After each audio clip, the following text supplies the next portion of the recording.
আল্লাহ তাআলা যখন আদম আলাইহিস সালামকে তৈরি করলেন 60 হাত লম্বা করে তৈরি করলেন। সুবহানাল্লাহ। আর আমরাও যারা জান্নাতে ঢুকবো আমাদের আকৃতি থাকবে 60 হাত লম্বা। মজা করে সুবহানাল্লাহ পড়তে পারলেন না? আল্লাহ সাইয়েদনা আদমকে তৈরি করলেন এই জুমার দিনে।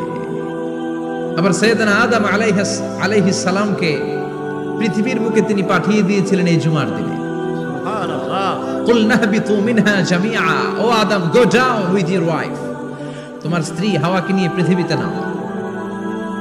সাইয়েদনা আদম আলাইহিস সালামকে আল্লাহ তাআলা পাঠিয়েছিলেন শ্রীলঙ্কার একটা পাহাড়ে, অ্যাডামস পিক।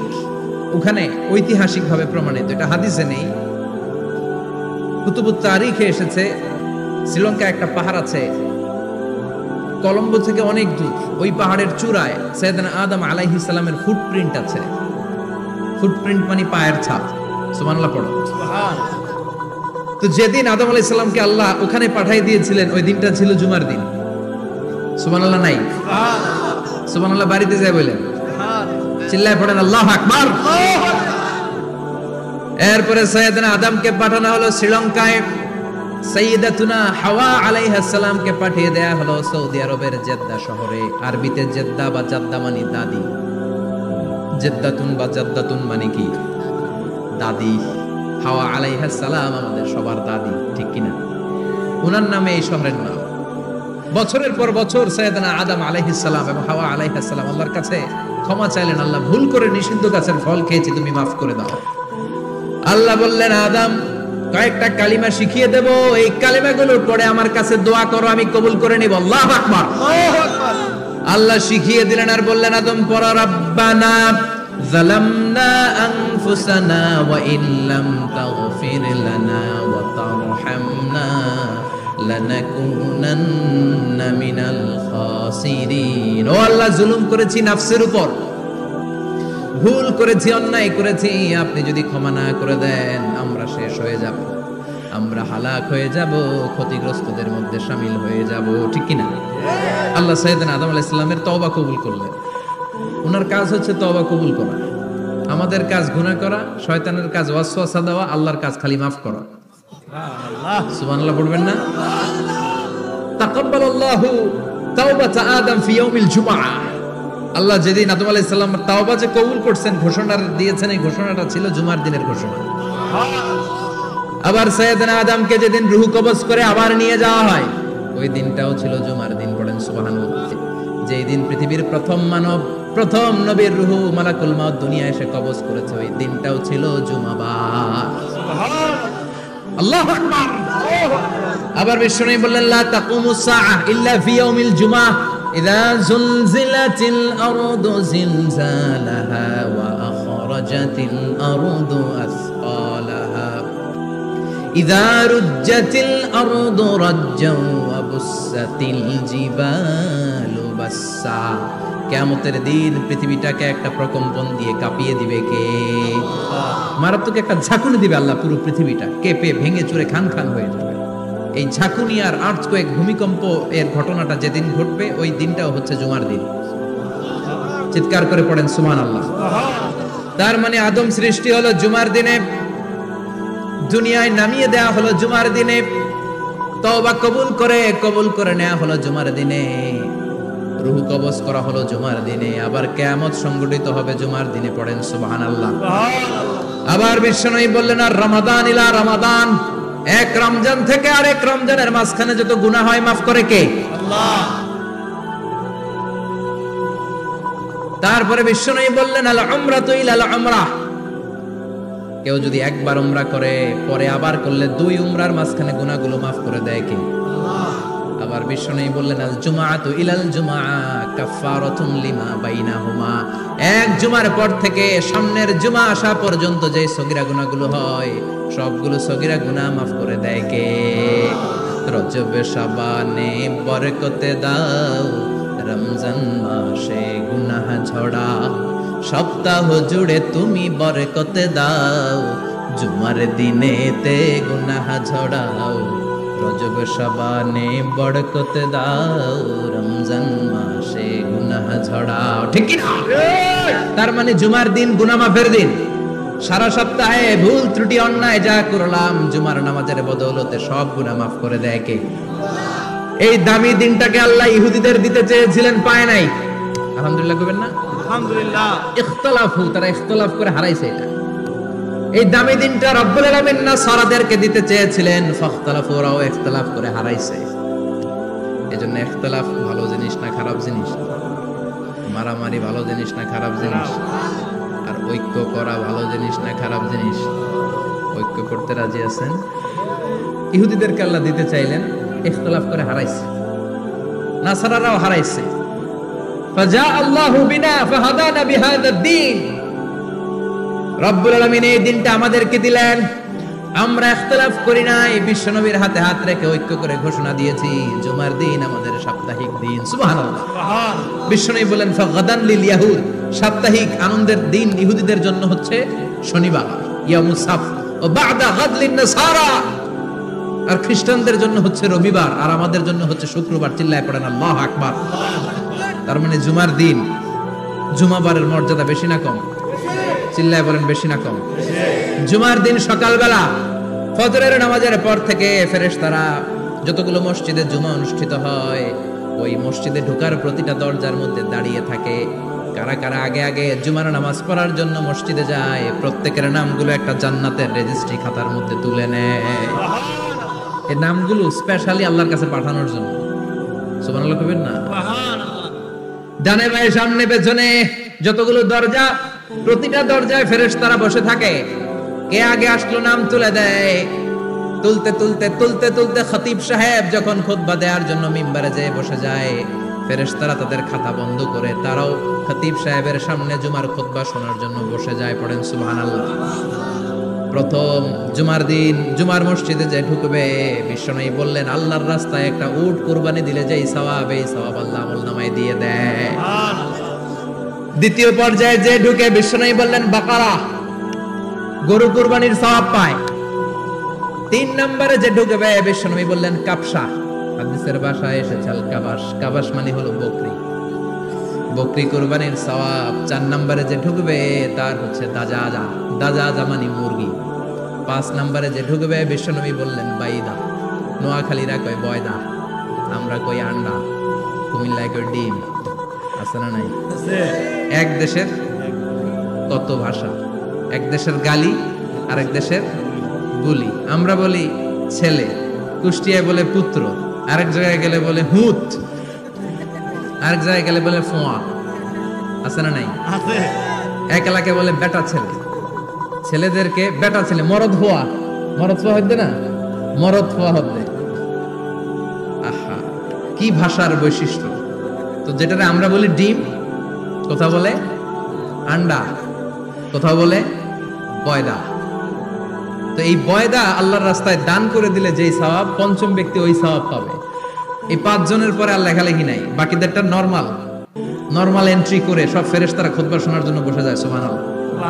তো জুমার দিনে আগে আগে যাবেন তো? ইনশাআল্লাহ। সবাই রাজি আছেন? ইনশাআল্লাহ। চিৎকার করে পড়েন ইনশাআল্লাহ। ইনশাআল্লাহ। আলহামদুলিল্লাহ, আমরা এই জুমার দিনটাকে রাষ্ট্রীয় ছুটির দিন হিসেবে পেয়েছি, পাইছি না? 1984 সালে হুসাইন মোহাম্মদ এরশাদ সাহেব এই ভালো কাজ করছিলেন। উনি সব করছে জীবনে, স্বৈরাচারীও করছে, ভালো কাজও করছে। ঠিক, খারাপটা আর আমরা না বলি, যেটা ভালো এটাই বলি। উনার কারণে আজ অবধি এই 84 থেকে আজ 34 বছর বাংলাদেশের রাষ্ট্রীয়ভাবে সাপ্তাহিক ছুটির দিন কোনটা? আলহামদুলিল্লাহ কইবেন না? এই উসিলায় আল্লাহ ওনারে মাফ করুন। পৃথিবীর অনেক দেশে কিন্তু শুক্রবার ছুটির দিন। আমি বছরের বেশিরভাগ সময় মালয়েশিয়াতে থাকি। মালয়েশিয়ার সাপ্তাহিক ছুটির দিন রবিবার। খ্রিস্টানদের সাথে অনেক বিজনেস তাদের মেনটেন করতে হয়, তো তারা যদি শুক্রবারে ছুটির দিন করে তাহলে সপ্তাহে 2 দিন ব্যবসা বাণিজ্য কাটা পড়ে যায়। নিজেদের কারণে শুক্রবার বন্ধ, যাদের সাথে বিজনেস ওদের কারণে রবিবার বন্ধ। আমরা আলহামদুলিল্লাহ আল্লাহর দেয় পবিত্র দিনটাতে পেয়েছি জুমাবার। আলহামদুলিল্লাহ পড়েন আলহামদুলিল্লাহ। এজন্য বিশ্বনবী বললেন খবরদার এদিনের নামাজ মিস করো না। মান তারাকা সালাসা জুমাইন তাহাউনান, গাফলতি করে টানা 3টা জুমা যে ব্যক্তি মিস করলো, তাবা আল্লাহু ফি কলবিহি, রব্বুল আলামিন ওই লোকটার অন্তরের মধ্যে মোহর মেরে দেয়। ওয়া কুতিবা ফি জুমরাতিল মুনাফিকিন, মুনাফিকদের খাতায় তার নাম তুলে দেয়। 3টা জুমা যদি কেউ মিস করে, দুইটা পানিশমেন্ট। এক হচ্ছে তবে আল্লাহু ফি কলবি, আল্লাহ অন্তরে মোহর মেরে দেয়, ভালো কথা ভাল লাগে না, নামাজ ভাল লাগে না, আজান ভাল লাগে না, ইসলাম ভাল লাগে না, শুধু মौज মাস্তি ভাল লাগে, গান বাজনা ভাল লাগে, এরকম আছে না নাই? জুমার নামাজে যায় না। আরেকটা হলো কুতিবা মিনাল মুনাফিকিন, মুনাফিকদের খাতায় নাম তুলে দেয়, আল্লাহ হেফাজত করো। আরো জোরে পড়েন আমিন। আমিন। জুমার দিন আগে আগে মসজিদে আসবেন ইনশাআল্লাহ। সবাই রাজি? ইনশাআল্লাহ। আসেন আল্লাহ জুমার ব্যাপারে কি ওয়াজ আমাদেরকে করলেন আমরা শুনি, শুনতে রাজি? আল্লাহ বললেন ইয়া আইয়ুহাল্লাযীনা আমানু ইযা নুদিয়া লিস-সালাতি মিন ইয়াউমিল জুমআতি ফাসআউ ইলা যিকরিল্লাহি ওয়া যারুল বাই' যালিকুম খায়রুল লাকুম ইন কুনতুম তা'লামুন। পড়েন না আল্লাহু আকবার। আল্লাহ বললেন ও আমার মুমিন বান্দারা শোনো শোনো, আপনাদেরকে অ্যাড্রেস করে আল্লাহ বলছেন ও আমার মুমিন বান্দারা শোনো, ইযা নুদিয়া লিস-সালাতি মিন ইয়াউমিল জুমআ, জুমার নামাজের আযান যখন দেয়া হয়, ফাসআউ ইলা যিকরিল্লাহ, আল্লাহর স্মরণে তোমরা ধাবিত হও, ওয়া যারুল বাই', কেনা বেচা বন্ধ করে দাও, যালিকুম খায়রুল লাকুম ইন কুনতুম তা'লামুন, এটাই তোমাদের জন্য কল্যাণ যদি তোমরা বুঝতে পারো। জুমার নামাজের আযান যখন হয়, ফাসআউ ইলা যিকরিল্লাহ, আল্লাহর স্মরণে তোমরা বের হয়ে যাও। আল্লাহু আকবার। ফাসআউ ইলা যিকরিল্লাহ ইযা নুদিয়া লিস-সালামি ইয়াউমিল জুমআ, জুমার নামাজের আযান যখন দেয়া হয় বের হয়ে যাও, তখন কোনো কাজ রাখা যাবে না। এই আযান দ্বারা উদ্দেশ্য হচ্ছে খতিব সাহেব খুতবা দেওয়ার জন্য মিম্বারে বসলে যে আযানটা দেয়া হয় এই আযান। কথা বুঝতে পেরেছেন? কিন্তু দুর্ভাগ্যজনক হলে সত্য, আমাদের বাংলাদেশে এই আযানটা কেন যেন মুয়াজ্জিন ভাইরা ইমাম সাহেবের সামনে এসে আস্তে আস্তে দেয়, ছোট ছোট করে ইমাম সাহেবের মুখের উপরে দেয়, মাইকে দেয় না। এটা পাইছে কই? এটা যে কোত্থেকে ঢুকছে এক আল্লাহই ভালো জানে। আযান মানে অ্যানাউন্সমেন্ট। আযান মানে কি? কথা বলেন। অ্যানাউন্সমেন্ট কি জোরে হবে না আস্তে? তো সব আযান মাইকে এত সাউন্ড করে, এই আযানটা ইমাম সাহেবের মুখের সামনে এসে ছোট ছোট করে কেন দেয়? এটার কোনো দলিল আছে বলে আমার জানা নাই। এই আযানটা মাইকে হতে হবে। আমি পৃথিবীর যত দেশ ঘুরেছি, অনেক বড় বড় মসজিদে আমি জুমার সালাত করেছি, সব জায়গায় মক্কাতুল মুকাররমা সহ মসজিদে নববী সহ সব জায়গায় খতিব সাহেব জুমার মিম্বারে বসার পরে যে আযানটা দেয়া হয়, এটা অন্যান্য আযানের মতো মাইকে দেয়া হয়। আল্লাহ বললেন ইযা নুদিয়া লিস-সালামি ইয়াউমিল জুমআ, জুমার দিনে আযান যখন দেয়া হয়, এই আযান দ্বারা উদ্দেশ্য হচ্ছে খতিব বসলে যে আযান 12:30 12:15 দিকে যে আযান, এই আযান উদ্দেশ্য নয়। বিশ্বনবীর সময়ে এই 12:30 12:15 দিকে যে আযান ছিল এটা ছিল না। বিশ্বনবীর সময় ছিল না, আবু বকরের সময় ছিল না, সাইয়েদনা ওমর ফারুকের সময় ছিল না। এটা চালু হয়েছে সাইয়েদনা উসমান যুন্নুরাইনের সময়। তখন মদিনাতে মানুষের সংখ্যা অনেক বেড়ে গিয়েছে, লোকজন আর জায়গা হয় না, মুসল্লিদের ঠাসাঠাসি। উনি ঘোষণা দিলেন সুকে জাওরা, জাওরা নামক বিশাল একটা বাজার আছে, ঘোষণা দিলেন এখন থেকে ওই জায়গায় জুমার নামাজ হবে। মানুষ যেন আগ থেকে প্রস্তুতি নিয়ে আসতে পারে, এজন্য জাওরা নামক বাজারে উনি আর একটা আযান দেওয়ার প্রচলন করলেন। সুবহানাল্লাহ। সেখান থেকে আজ অবধি আমরা এই অতিরিক্ত আযানটা দিয়ে থাকি। এটা নবীর সুন্নাত না, এটা সাহাবীর সুন্নাত।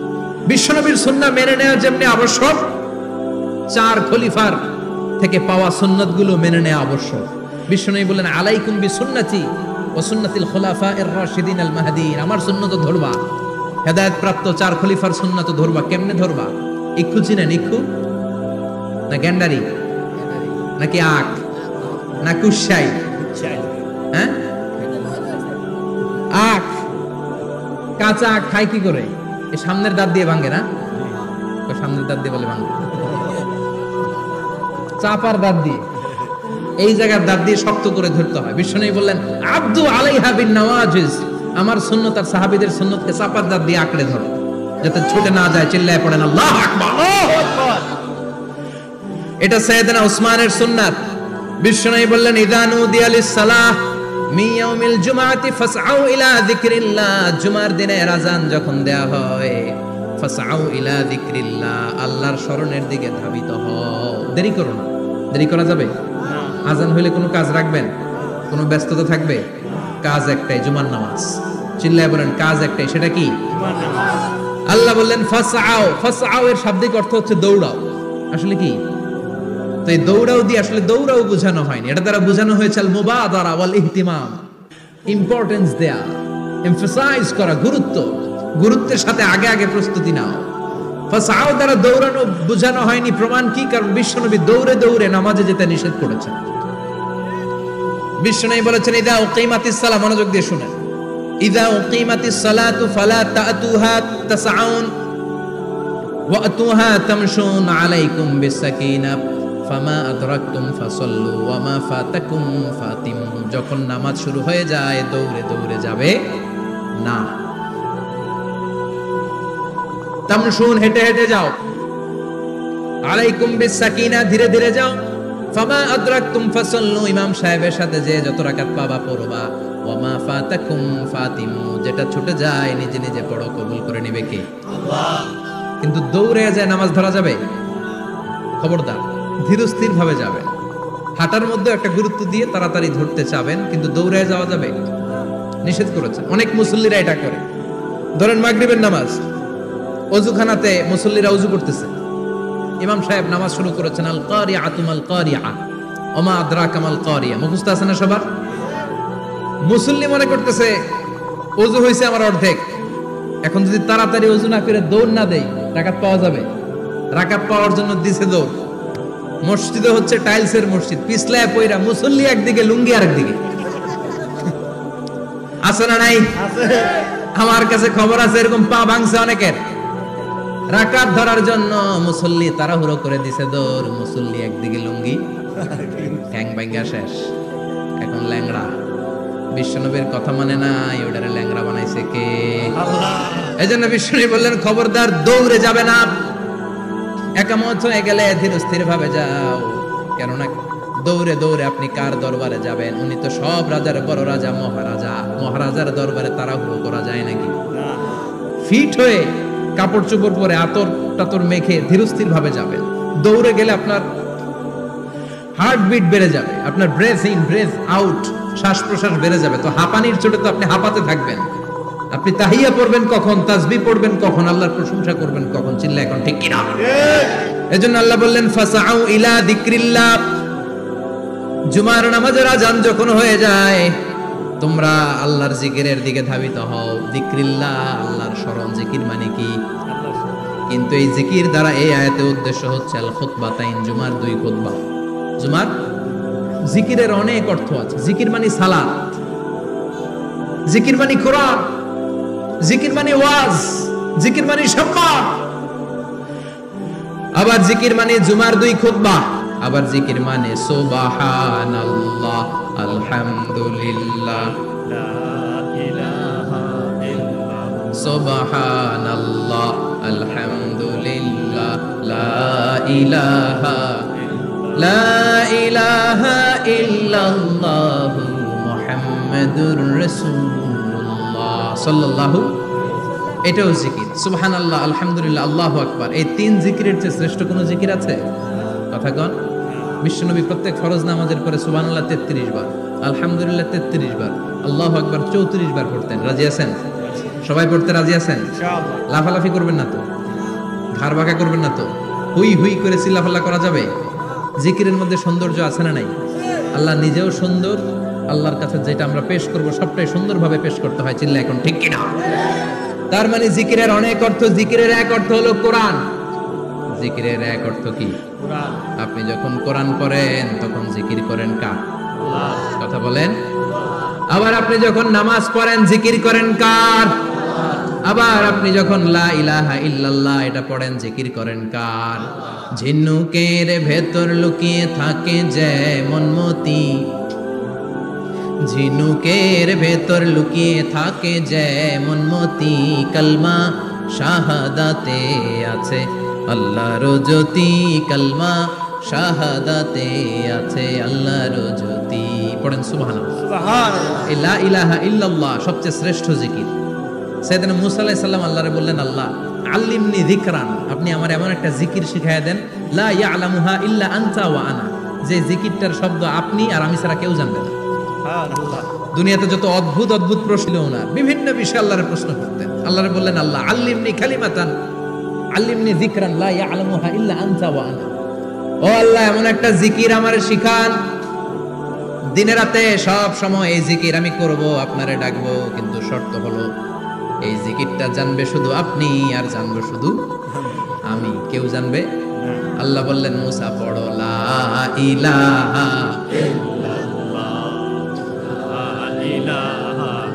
লা ইলাহা ইল্লাল্লাহু মুহাম্মাদুর রাসূলুল্লাহ সাল্লাল্লাহু। আল্লাহ বললেন মুসা পড়ো লা ইলাহা ইল্লাল্লাহ। মুসা আলাইহিস সালাম কয় মাবুদ এটা তো জাতীয় জিকির, সবাই জানে। জানেন জানে না লা ইলাহা ইল্লাল্লাহ এমন কেউ আছে? কথা কন, জানেন না আপনারা? কথা বলেন, জানেন না? মুসা আলাইহিস সালাম বললেন আল্লাহ এটা জাতীয় জিকির কইলেন কেন? আমি তো চাইছি এক্সট্রা অর্ডিনারি, অসাধারণ একটা জিকির, সুপারক্যালিফ্রাজিলিস্টিক এক্সপিয়ালিডোসাস, এক্সেলেন্ট একটা জিকির, আনপ্যারালাল, কারো কাছে নাই, শুধু আমি জানবো আর আমি পড়ব। আল্লাহ বললেন মুসা এই লা ইলাহাকে যদি এক পাল্লায় রেখে দাও, তামাম বিশ্ব, সাত আকাশ, সাত জমিনটারে তুলে যদি তুমি আরেক পাল্লায় রেখে দাও, লা রাজাহাত কাফাতু লা ইলাহা ইল্লাল্লাহ, মুহূর্তের মধ্যে লা ইলাহার পাল্লা ভারী হয়ে যাবে। ও মুসা তুমি যতই এক্সক্লুসিভ জিকির চাও, লা ইলাহার চেয়ে দামি জিকির আমার কাছে নাই। চিৎকার করে পড়তে হবে আল্লাহু আকবার। তার মানে নামাজ ও জিকির, কোরআন ও জিকির, এই যে আমরা ওয়াজ করতেছি এটাও কি? কথা কন। বিশ্ব নবীর আল্লাহ বললেন ও নবী ফাদাক্কির ইন্নামা আনতা, ও নবী আপনি জিকির করেন মানে ওয়াজ করেন। ইন্নামা আনতা মুযাক্কির, ও নবী আপনি ওয়াজ করে শোনান। লাস্তা আলাইহিম বিমুসাইদির, আপনারে দারোগা বানিয়ে পাঠাই নাই, আপনি শুধু ওয়াজ করেন। কার কথা? চিল্লায় বলেন কার কথা? আল্লাহর। কিন্তু এইখানে জিকির দ্বারা উদ্দেশ্য হচ্ছে জুমার খুতবা। ফাসআউ ইলা যিকরিল্লাহ, আল্লাহর জিকিরের দিকে ধাবিত হও। এই জিকির দ্বারা উদ্দেশ্য হলো জুমার খুতবা। তার মানে জুমার খুতবা যে খতিব সাহেবরা দেন, এখানে মসজিদের খতিব আছেন কারা কারা? দেখি একটু হাত তোলেন তো। 1 2 3 4 5 6 7, গুণে শেষ করা যাবে না, অনেক খতিব। আল্লাহ এই খতিবদেরকে তুমি কবুল করো। আর জোরে পড়েন আমিন। এই যে যিকরুল্লাহ, ফাসআউ ইলা যিকরিল্লাহ দ্বারা আল্লাহ তাআলা জুমার খুতবাকে বুঝিয়েছেন। কি বুঝিয়েছেন? মনোযোগ আপনাদের আছে না গেছে? শেষ করে দেই, অনেক রাত হয়েছে তো।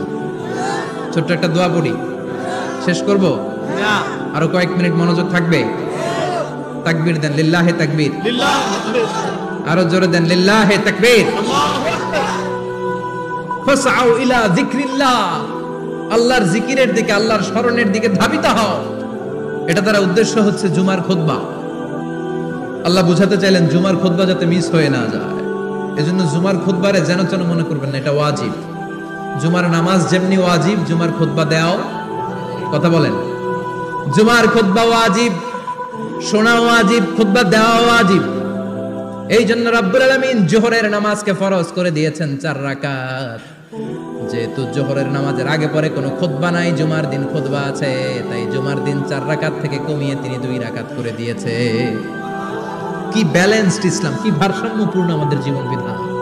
প্রতিদিন জোহরের সময় ফরজ কয় রাকাত, কিন্তু জুমার দিন ফরজ কয় রাকাত? 2 রাকাত কমাইলো কেন? খুতবা, সুবহানাল্লাহ কইবেন না? এজন্য জুমার খুতবাটা খতিব সাহেব যারা আছেন খুবই জরুরি। এটাকে খুব কনস্ট্রাকটিভ মুডে সমাজে তুলে ধরতে হবে, মানুষকে এডুকেট করতে হবে, ইনস্ট্রাক্ট করতে হবে। আপনাদের অনেক দায়িত্ব, you have huge responsibilities in your shoulder. আপনাদের অনেক দায়িত্ব। খতিব যারা, এটা ছোটখাটো কোনো রেসপন্সিবিলিটি নয়, এটা অনেক বড় দায়িত্ব। এজন্য জুমার দিন মানুষকে আপনার শিক্ষিত করতে হবে। এই জুমার খুতবা, জুমার আলোচনার সাথে পৃথিবীর কোনো আলোচনার কোনো মিল নাই, কারণ জুমার আলোচনা সব সময় অন টাইম, একটা নির্ধারিত সময়ে হয়। পৃথিবীর অন্য কোনো আলোচনা নির্ধারিত সময়ে হয় নাকি? কথা কন। আমরা বক্তারা নির্ধারিত সময়ে মাইক পাই? কথা কন। কোনোদিন 8টায়, কোনোদিন 9টায়, আজকে বসছি কয়টায়? কিন্তু জুমার খুতবার এটা চেঞ্জ হয়। কি বরকতের একটা জলসা! ওই দিন সবাই আসতে হয় মসজিদে। ফুল টাইম নামাজি এরা আসে, পার্ট টাইম নামাজি এরা আসে, বেনামাজি এরাও আসে, আস্তিক এরা আসে, নাস্তিক এরাও আসে, আওয়ামী লীগ আসে, বিএনপি আসে, জাতীয় পার্টি আসে, জামাত ইসলাম আসে, হেফাজতে ইসলাম আসে, তাবলীগের ভাইয়েরা আসে, পীরের মুরিদেরা আসে, সবাই আসে। তাহলে এটা জরুরি দিন না? তাফসির মাহফিলের সাথে জুমার একটা মৌলিক পার্থক্য হচ্ছে, তাফসির মাহফিল আমাদের ধরে রাখতে হয়। কি করতে হয়? ধরে না রাখলে শ্রোতা উঠে যায়। কিন্তু জুমার খুতবা কি ধরে রাখা লাগে? কথা কন, ওঠার সুযোগ আছে, কারণ সামনে কি জুমার নামাজ। সুবহানাল্লাহ কইবেন না? এটা অনেক জরুরি। এজন্য জুমার খুতবা যারা দেন এরা বিশ্বনবীর দায়িত্ব পালন করেন। আল্লাহু আকবার।